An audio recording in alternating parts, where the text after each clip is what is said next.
દોસ્તો જય ગૌ માતા. આપણે જે કમ્પોસ્ટ ખાતર બનાવીએ છીએ એ આ છાણ છે ગાયનું. આ તમે ગાય જોવો છો. આ ગાયું અહીંયા સતત ફરતી રહે છે. આ ગાયું ફરતી હોય, ગૌમૂત્ર અને છાણ એ સતત આમાં કર્યા રાખે છે. માનો કે આજનો તાજો પોદળો છે, આજનો આ પોદળો ધીરે ધીરે ગાયના પગમાં આવે, ગાયની ખરીમાં આવે એટલે ધીરે ધીરે આ ધૂળ જેવો આવો બારીક પાવડર થઈ જાય. આ બારીક પાવડર આ સોના જેવું ખાતર છે.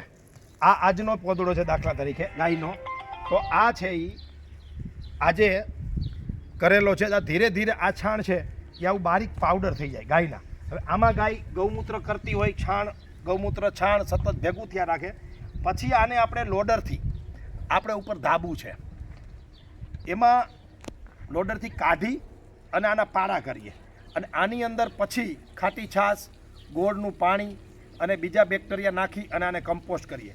ઓલરેડી આ 1 વર્ષ સુધી તો આમાં કમ્પોસ્ટ થયા જ રાખે છે, પણ સાથે સાથે પછી આપણે વધારાનું કમ્પોસ્ટ કરી અને આ ખાતરને આપણે પેકિંગ કરી છીએ 40 કિલોની બેગમાં.